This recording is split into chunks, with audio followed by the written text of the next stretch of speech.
So if you're new to this Getting Hybrid Work Right call series or any of the public events that we do at I4CP, we are the Institute for Corporate Productivity. We discover the people practices that drive high performance. That is to say, we are a human resources, human capital research firm. What we mean by high performance is organizations that are strong in 4 areas: revenue growth, market share, profitability, and customer satisfaction. And for our nonprofit and government organizations out there, I'll note customer satisfaction still very much applies to you, as does just meeting whatever goals and objectives you have for your organization. And we look at these criteria over a 5-year period, and then we separate out the high-performing organizations from the low. And then whatever the topic of that survey or that research might be, we say, which of these practices did high-performing organizations do at a much higher rate than low performers? Some of those that are more common, obviously, are sort of best practices, and we love to present those in all of our research findings, but we really like to look for what we call next practices, which are those practices that correlate to high performance, but that fewer organizations are doing yet. We are a member-driven organization. You see here just a small sampling of our many, many members. We've got organizations with 1,000 or 2,000 employees, and we've got huge organizations like Amazon and Microsoft and others with hundreds of thousands of employees. So it really ranges and spans the whole gamut across all industries and all organization sizes. And I see rolling off one of our member calls just now is our CEO, Kevin Oakes, who always co-hosts these calls with me. Welcome, Kevin. Hi, Tom. Good to be here. Sorry I was a little late. Yeah, no worries at all. Taking care of our members is always important to do. We're going to be introducing our special guest here in just a moment, and look forward to the conversation with him today. But as always, I've got a few reminders and announcements to walk through, and a couple of things from the news media to present to you all as well to get us going. As I've said, we have these meetings every Thursday. The Getting Hybrid Work Right series is every other Thursday, and then on alternating weeks, we have guests that focus in some of the specialized areas of HR. So for example, next Thursday, we'll have Christine, Deputy Chief People Officer at Pinterest, when we're focusing more on the talent acquisition side. Looking a little bit ahead, we'll have a meeting on talent and learning next practices. We also have some meetings focused on HR strategy, DE&I, and so on. So you see the schedule there on the right, and we'll be putting the link to the events calendar in the chat here momentarily. Some of the information that we provide out to the community in addition to these calls is available to the public. We have one of our latest research efforts was done in partnership with Fortune. It's called the Talent Imperative. And while the full report is still forthcoming and will be for members only, we do have a brief that's been published with some of the key findings. And this is available to everyone out on our website. Again, we'll put that link for you in the chat. Kevin, do you want to say a couple words on this study? I know you had an opportunity to talk to the president of Fortune at our recent conference. Yeah, no, I'm excited to be working with Alan Murray, who's the CEO of Fortune, and his team. They have a really good sense of what the CEO mindset is around some of the war for talent issues that we commonly talk about as part of this call. And so what we're trying to do is marry up that CEO mindset with the HR data that we collect on a regular basis. And I think the Talent Imperative does that very well, and I'm looking forward to the full report being published soon. Yeah, very good. And as I said, that full report will be coming soon and will be for members only, as is the following, which we just released yesterday. This is the latest sort of audit toolkit that we've come out with.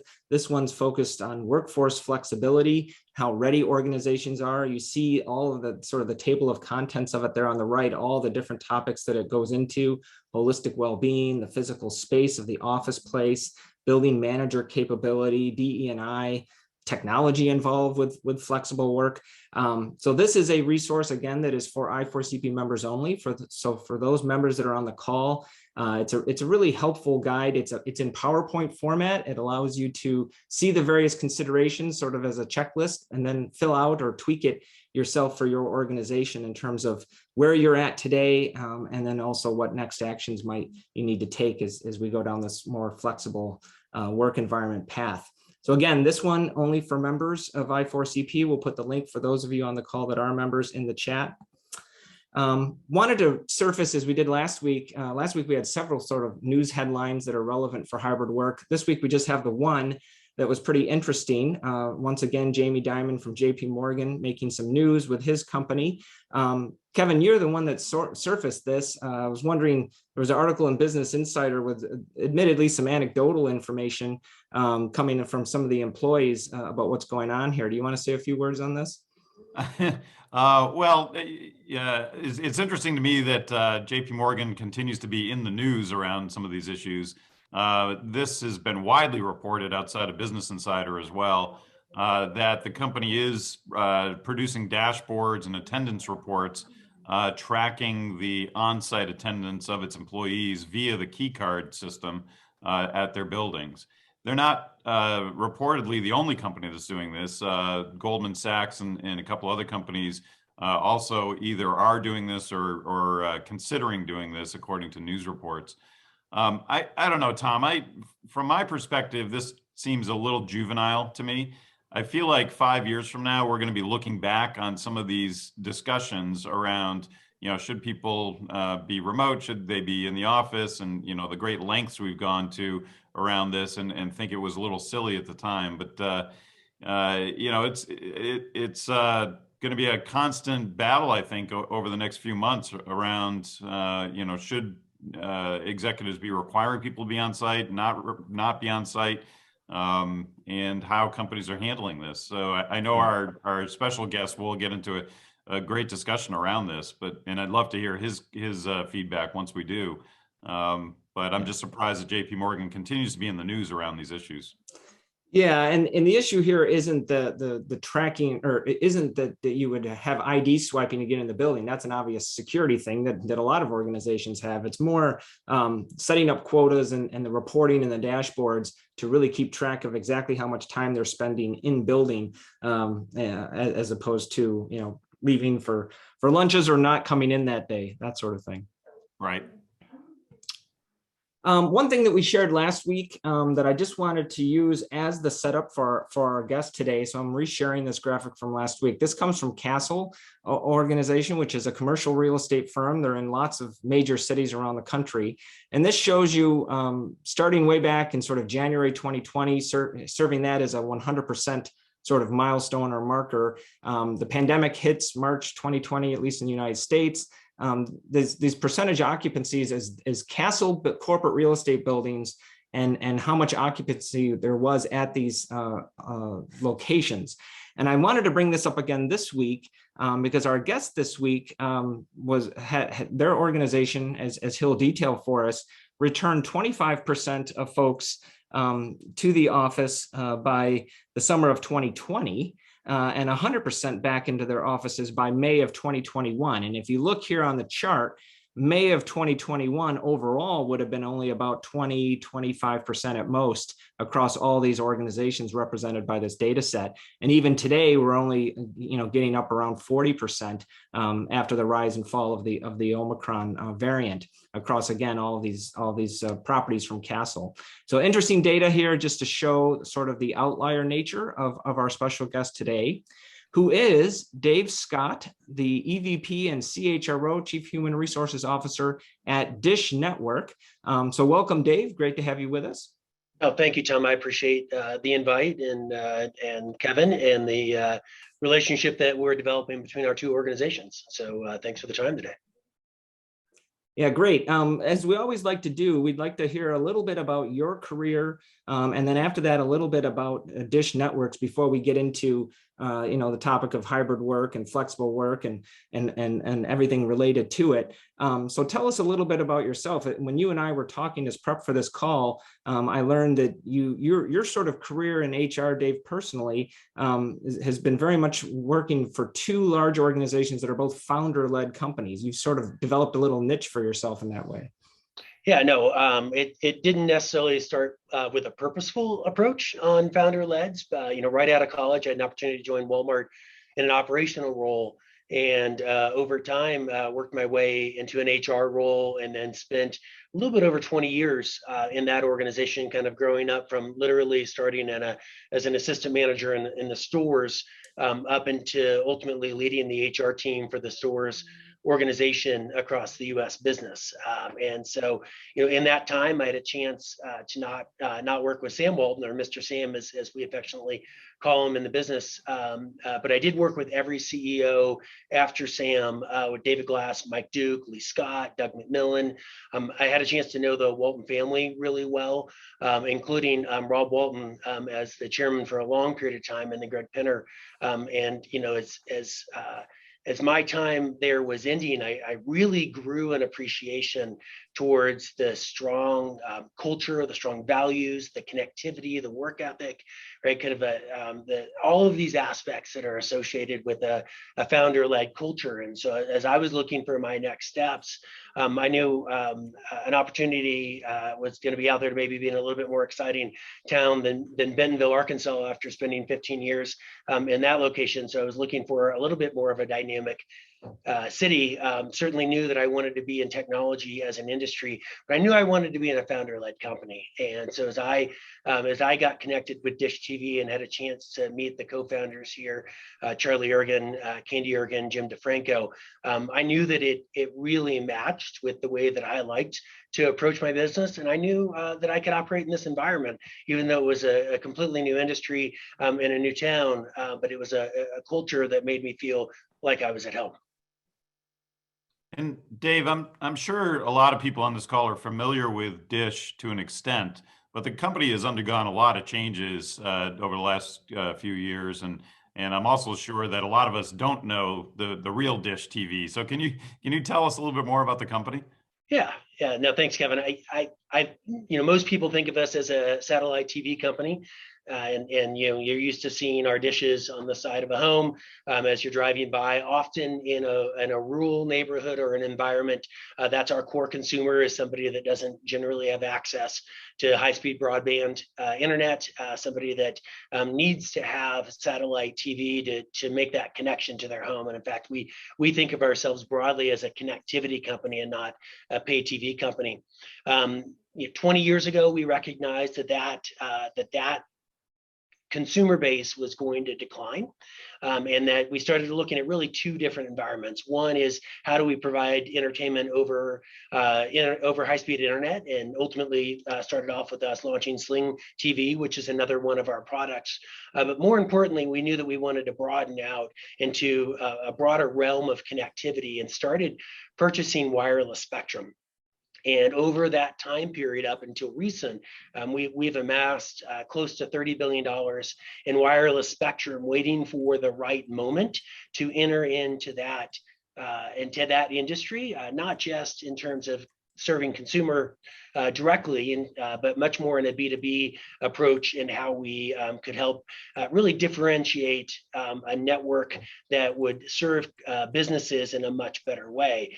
As we were almost hitting the pandemic, going right into 2020, there was an opportunity for us to step in and become the nation's fourth wireless carrier, with the consolidation of Sprint and T-Mobile, and pick up about 9 million subscribers out of the Boost brand, which was a Sprint brand that was being rolled off in order to reach some DOJ requirements. And that really jumped us into the world of a consumer wireless environment. And now we are really a major player in the 5G space, Tom, as you hit up in the chat.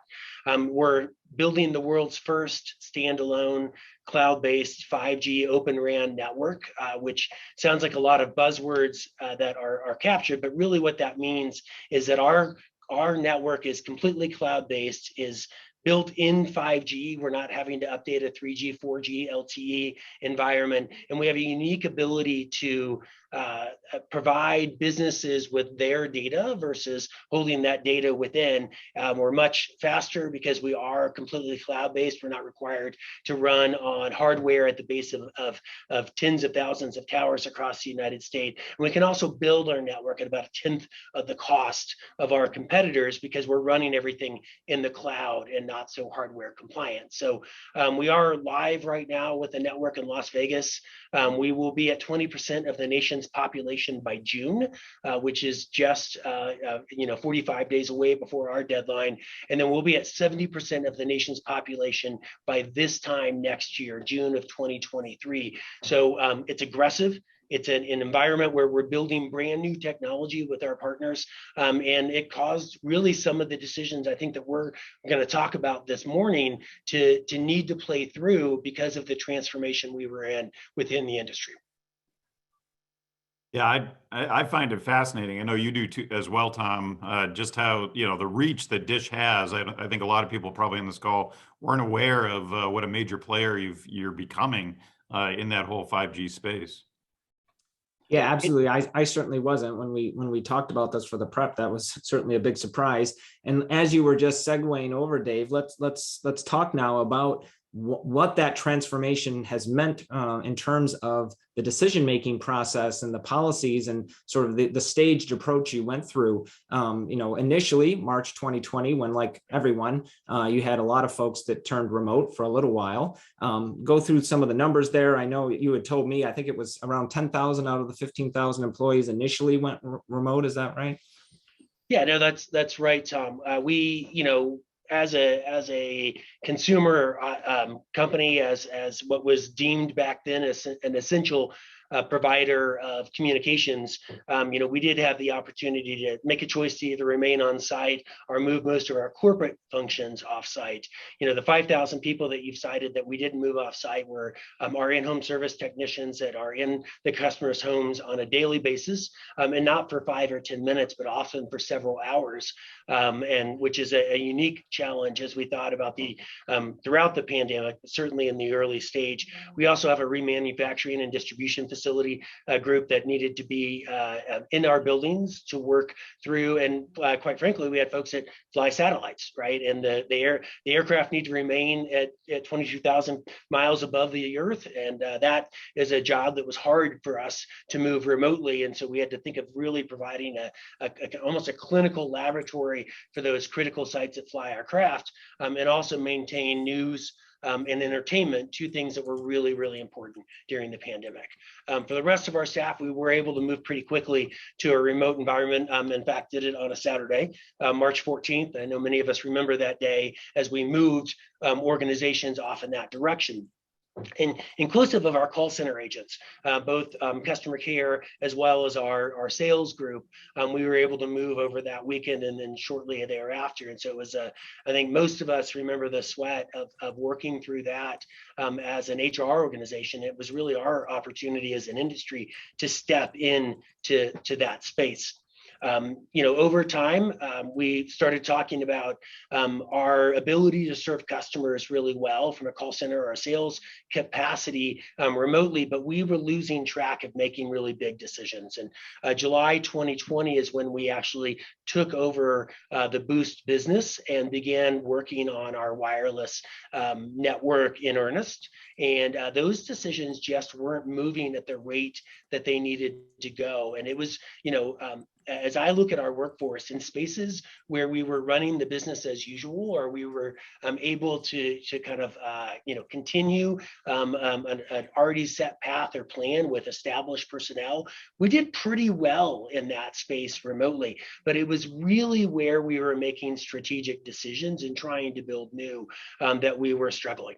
And that drove our position to bring leadership back on site in May of 2020 to come together, to collaborate in person safely. And there's a ton of learnings through that process, especially early pandemic on that. And then over time, as we were able to look at the design of our buildings, the construct of how things were able to operate in a safe environment, we continued to increase those numbers until we got to the point where we felt comfortable both in the stage of the pandemic and our operational capabilities that the majority of our team members could be on site in May of 21 is really when we started that full return.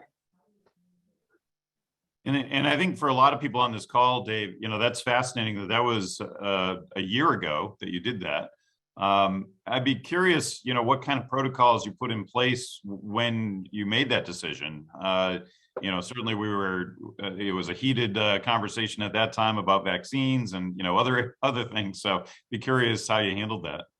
Yeah, certainly we were really trailing other essential employers in terms of things like hospitals, The medical professional, I spent a ton of time. I think we all feel like we got doctorates in this space, standing up fully cross-functional teams, running, quite frankly, 7 days a week, and inclusive of my executive leadership team.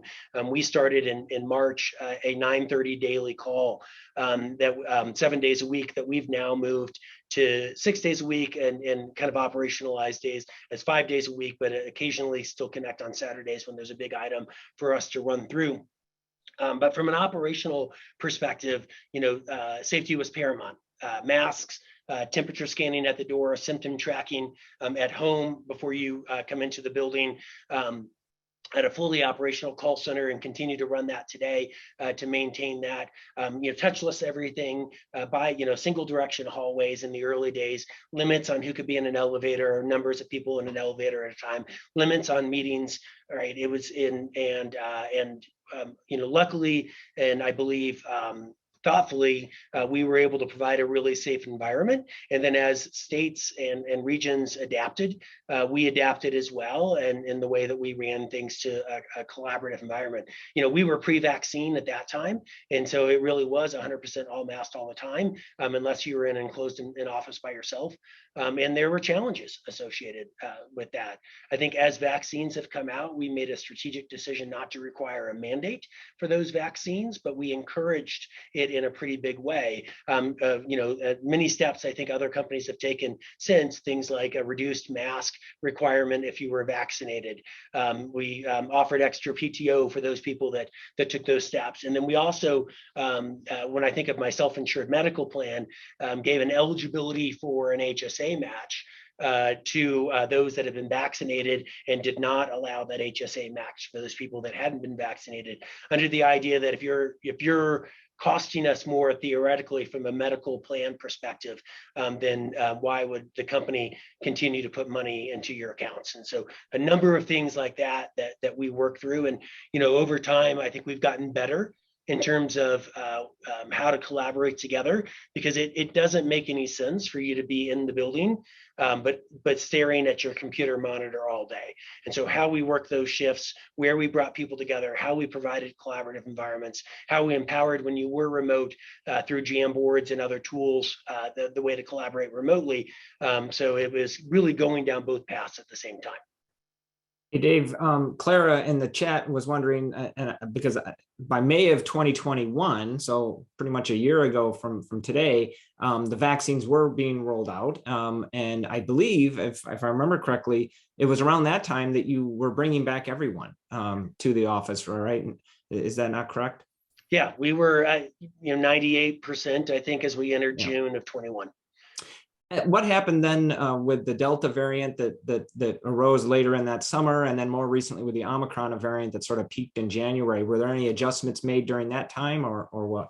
Yeah, I mean, I think we've all had to be fluid in our approaches during that time, and certainly as mask requirements have ebbed and flowed, as we've seen in localities, and we track every location of which I've got team members located. As we see spikes in the numbers, we'll oftentimes proactively go back to masks for the full environment.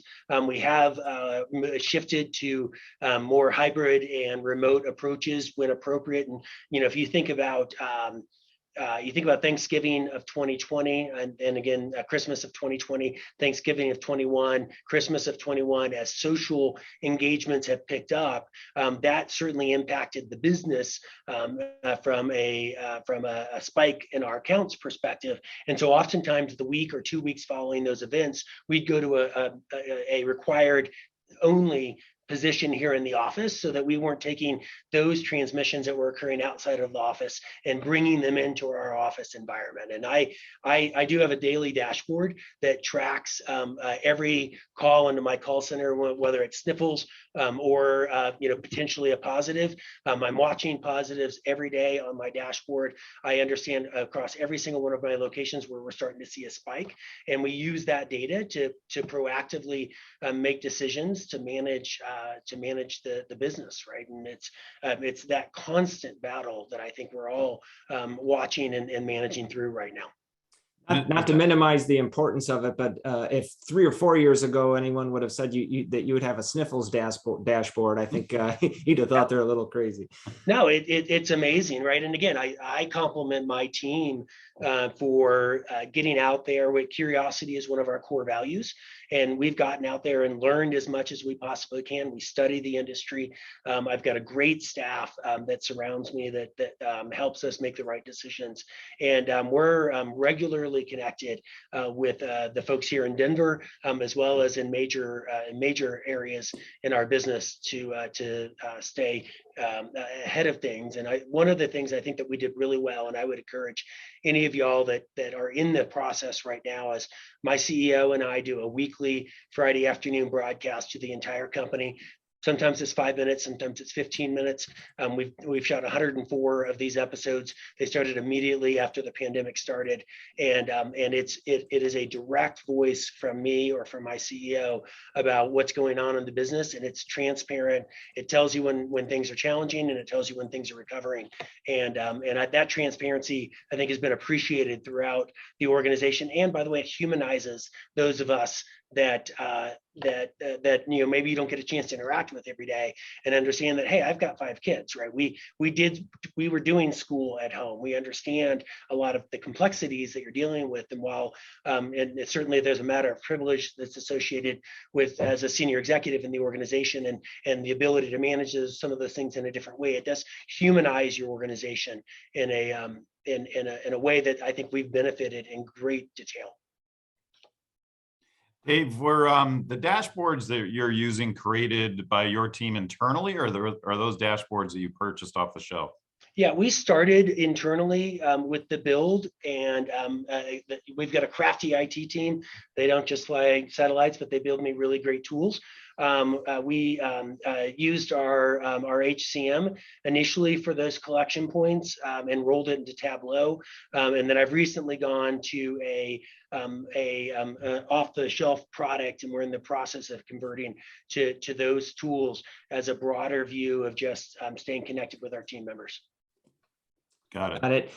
You mentioned Denver as one location, and then alluded to having other locations. To what extent did you have to make modifications to the timing of bringing people back to the office, or the sort of give and take of having more people be remote for brief periods of time as you saw the data spiking? I know from our conversation, you've got folks in Denver, Northern California, Phoenix, El Paso, New York, New Jersey, a couple of other countries even. Yep.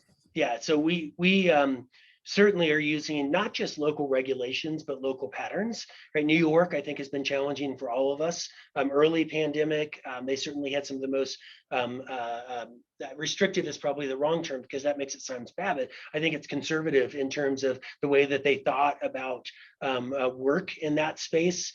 My IHS technicians are in every single zip code in the United States. And so we have a really broad reach to think about in those approaches.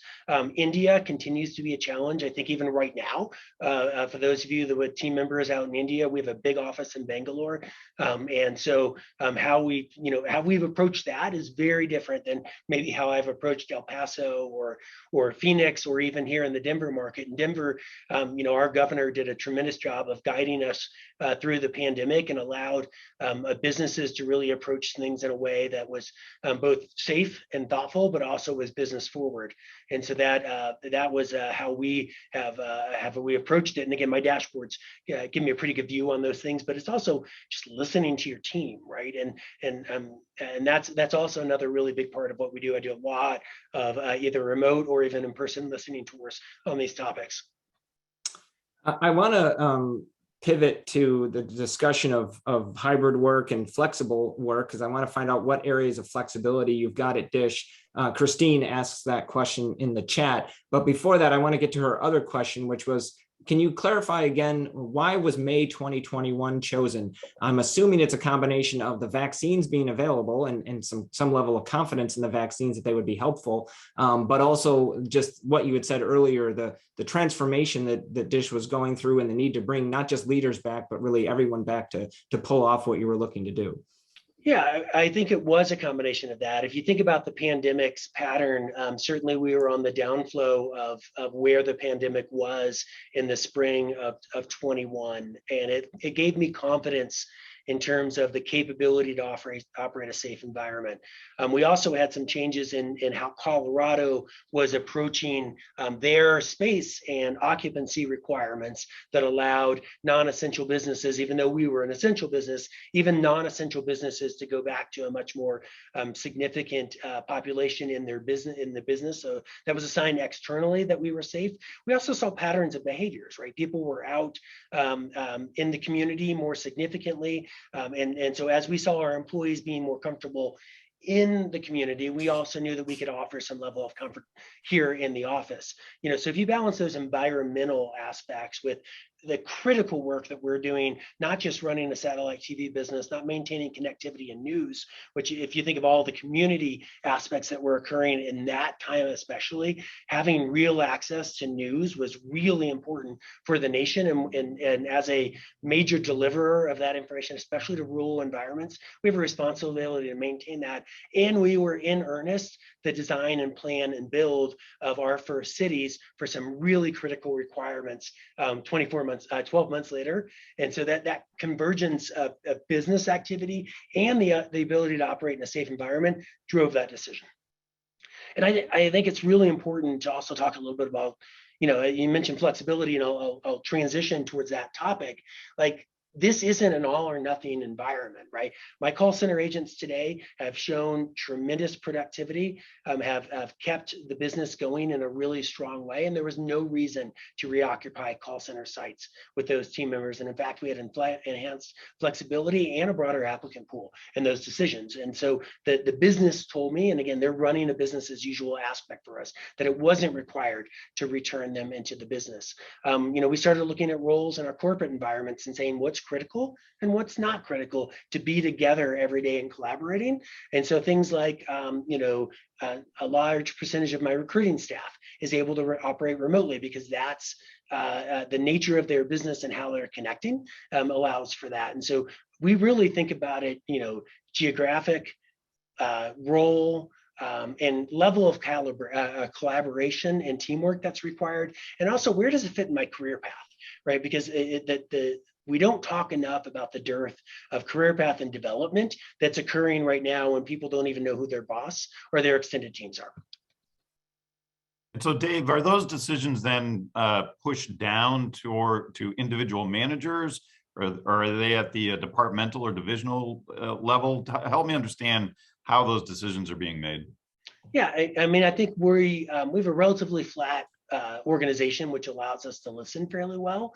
And so as I talk to our top 250 leaders, the kind of director and above in this company, and we're able to connect and gain that data, sit down with our executive leadership team and make decisions. So inherently they are a top-down discussion that occurs, but it's not in the absence of feedback. And again, one of the counsels or advice that I would give you is that if this is a CEO or a chairman or a founder decision or an HR decision, you're going to fail, right? You've got to engage your team members and talking about it on a daily basis about why it's both important to them personally and why it's important to the team for us all to be successful. And quite literally, like, we're talking about making choices around the future of our organization if we're not able to meet some of these FCC deadlines that are required for us in 22 and 23. And as an organization and as a senior leadership team, we were making choices around whether the company was going to exist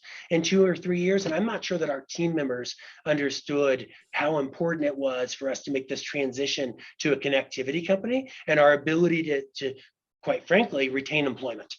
Right. And when you're making choices around whether I can be flexible and employee centric or not be an employer, right? Those you actually have to think about those in a business sense. And as an HR professional, if I'm not thinking about my team members, my leadership team and my stakeholders and that three-legged stool with every decision I'm making, I'm failing the corporation. Let's talk about some of those pros and cons then of a hybrid or a flexible approach. we've all heard about the Great Resignation. We've seen resignations be as high as they've ever been. At the same time, unemployment is as low as it's been in 50 years. I'm curious how you're finding these decisions affecting your own retention as well as attraction of employees going forward. Yeah, it's certainly been a challenge, Kevin, especially because we were, I would say, on the front edge of many of these decisions. And so, my professional turnover doubled pretty quickly.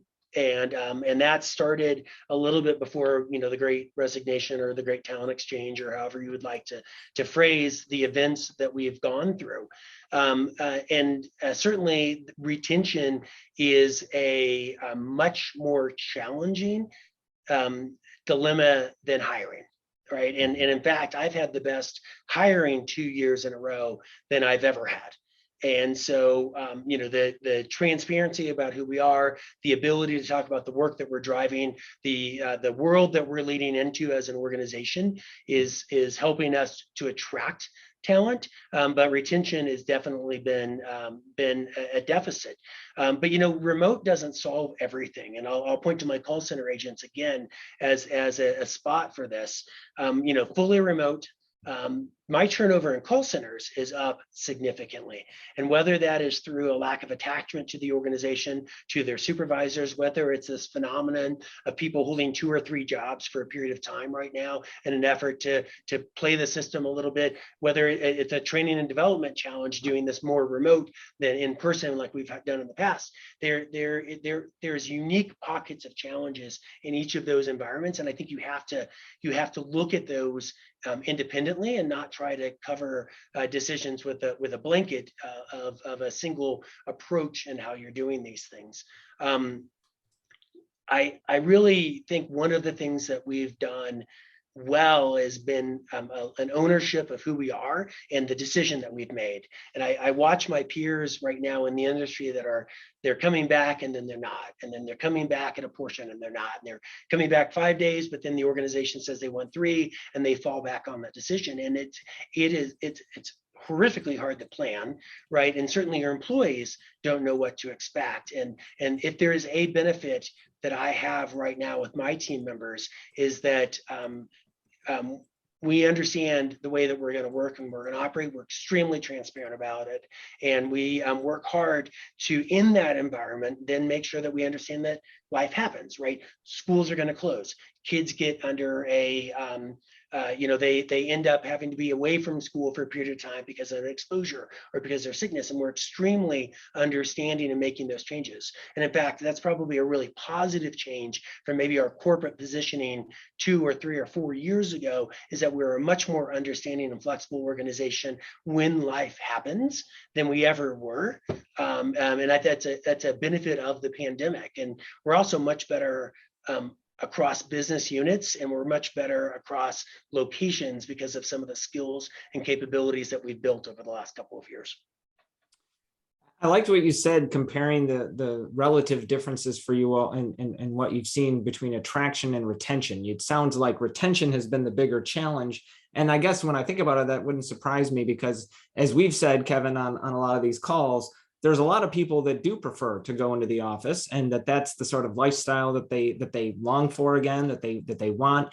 And if you make that very clear in your employee value proposition at Dish Network, that compared to other organizations, this is a part of our culture. This is how we're going to collaborate and innovate, and we're trying to transform the world, as you've said, in terms of communication and so on. If you want to be a part of that journey with us, then come join us. But understand that we have more of an in-office culture than, say, some other organizations out there. That'll attract certain people, and those will be the folks that send in their resumes and get hired, as opposed to retention, where again, some people that are with the organization also want that and will be retained and have no issue with it. But there would be that slice of folks that, given all the other opportunities out there, if they really prefer full-time remote, maybe they're in a role that allows for that, but won't be allowed for that at Dish, then that's some of the folks you'd be losing. Yeah, and I think we can't downplay the. We talk a lot about wellness, right? We talk a lot about well-being right now.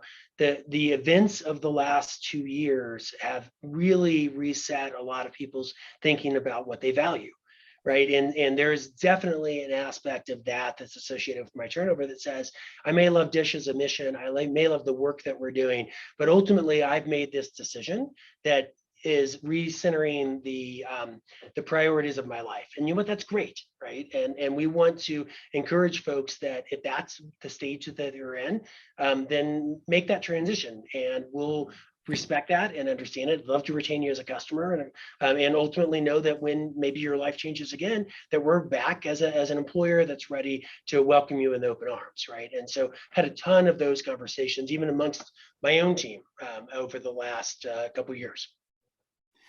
Dave, I think there's a little bit of confusion, though, with our audience just around what is the policy of the organization. Are you requiring people to be in the office, or do you have a flexible approach? I see a few questions around this. Yeah, I mean, I would say, for the majority of my professional manager and above collaborative roles, we're in the office 5 days a week. Right. And there is a manner of flexibility in those items, but the workplace is the office, right? We're not a 2-3, we're not a full hybrid, we're not a work at home environment. At the individual contributor level, there are roles that are more collaborative that are on site 5 days, and there are roles that are more one-to-one, either with a client, with a customer, or with an applicant that we've moved fully remote. Right. They may be in for training and development or connectivity, but they are full remote the majority of the time. And then there are roles like our call center agents, which are 100% remote, right? That are operating anywhere in the United States, and with no intent at this point for us to consider bringing those back in, because we're able to show through the metrics and the performance that those roles are performing as well, if not better, than they did in the past. Okay, perfect.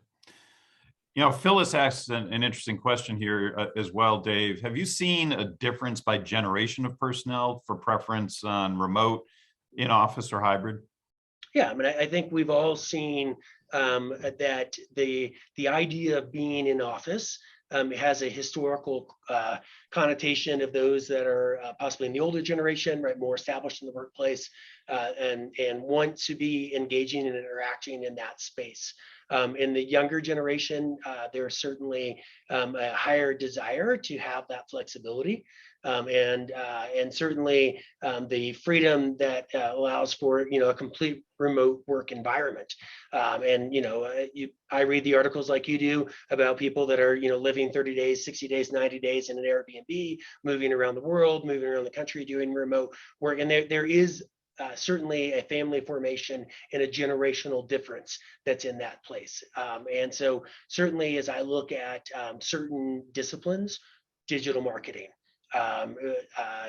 engineering to some extent in the earlier in career phase, marketing in general, certainly my Sling business, which is a much younger, much more entrepreneurial businesses. So those are places that I'm more challenged in how I approach our workforce. And it's a little bit more work for me to get out there and attract the individuals that want to work in our type of environment. It's again a part about us being transparent, and it's also about having a really good connectivity with your boss, and a strong culture, right? And knowing that those aspects matter, especially when you're career aspirational and are looking to grow in an organization and move up quickly.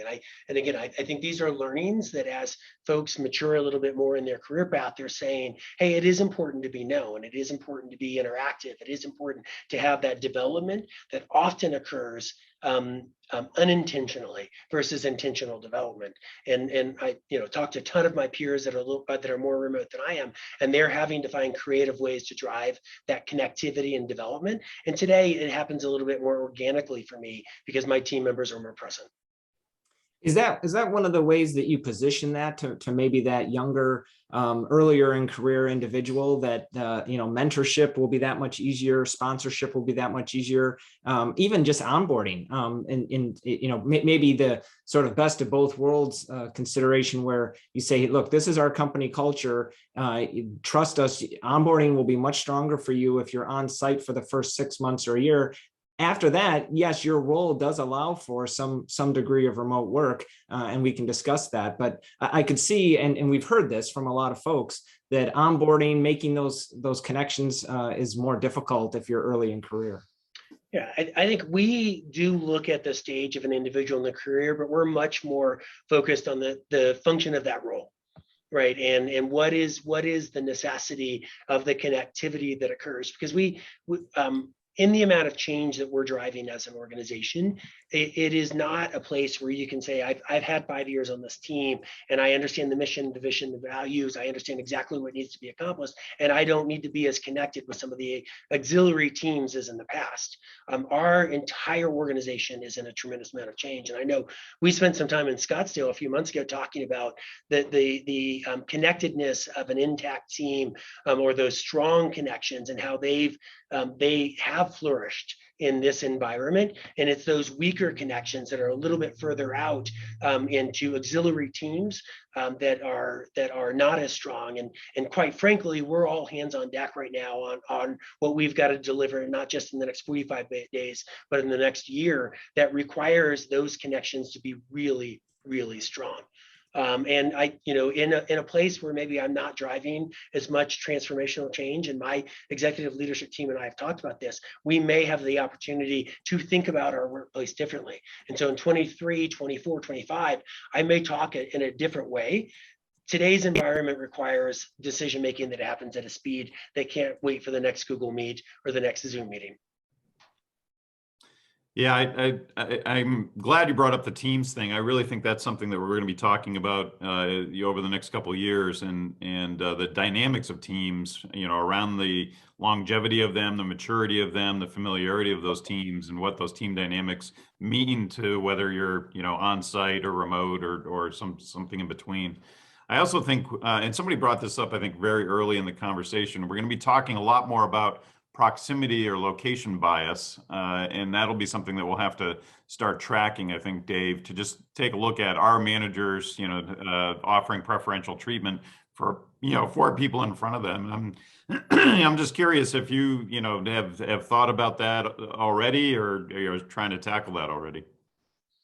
Yeah, it's a go to the world pre-pandemic, and we can all imagine how long ago that was, but it existed then, right? Your corporate staff generally got a better PA. Your corporate staff generally got more recognition and promotion, and those distributed staff members oftentimes were lost in those journeys.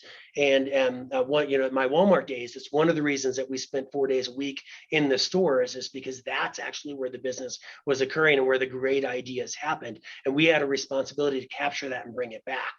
And I think in today's environment and tomorrow's environment, that becomes even more important for recognition of great talent, development, understanding who's pulling the business forward and who's pulling it back. I certainly, like many of you, have an OKR dashboard. I've got visibility to performance indicators, but it's often that informal connectivity that also helps you understand who the next leaders are. So I just wanted to note something that I've shared here on screen. Again, this is a resource for our I4CP member organizations.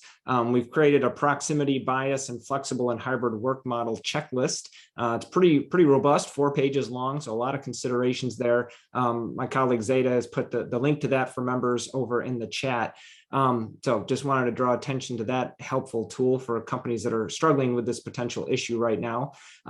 We've got about 10 minutes left. I know in talking with you, Dave, I mentioned a lot of the locations and countries that you've got people in earlier. One I didn't mention, though, was the Ukraine. So if we could pivot to that, obviously a huge topic for everyone right now. You told me that you had about 100 mostly sort of tech developer employees in the Ukraine. And I'm curious, what has been the response for you all at Dish Network to help support them? And in particular, what role hybrid and flexible work, the need for flexibility for folks in that kind of a situation has been about? Yeah, our Ukraine team members are absolutely phenomenal, and we connect with them, the senior leadership team, on a weekly basis to just track safety, most importantly, and needs that they have that we can provide, and then progress and how we can continue to drive a sense of normality in their lives. And so it's I mentioned earlier that we've learned skills over the last 2 years that we can't forget and that we need to augment.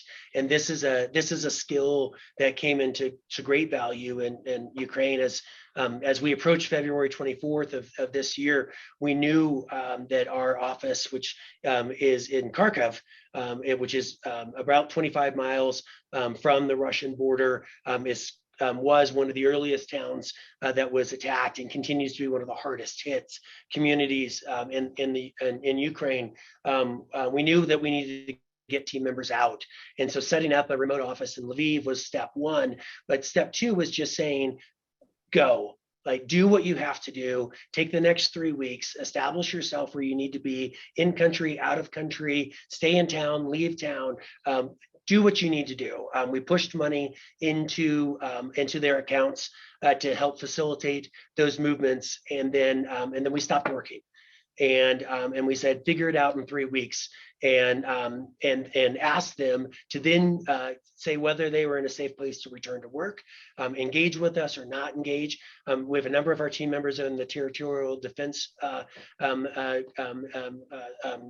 team right now, Army, and defending the country, and we're allowing that to occur. Clearly, that's the most important thing in their life. I've got about 85% of my teams that have landed somewhere and are re-engaging, and are excited to have a job, that are excited to have a bit of normalcy. I'm excited to have an employer that supported them, but it's from many places in the world, inclusive of here in the U.S., in Warsaw, Poland, and other parts of Ukraine, and then some that have centralized in our office in Lviv.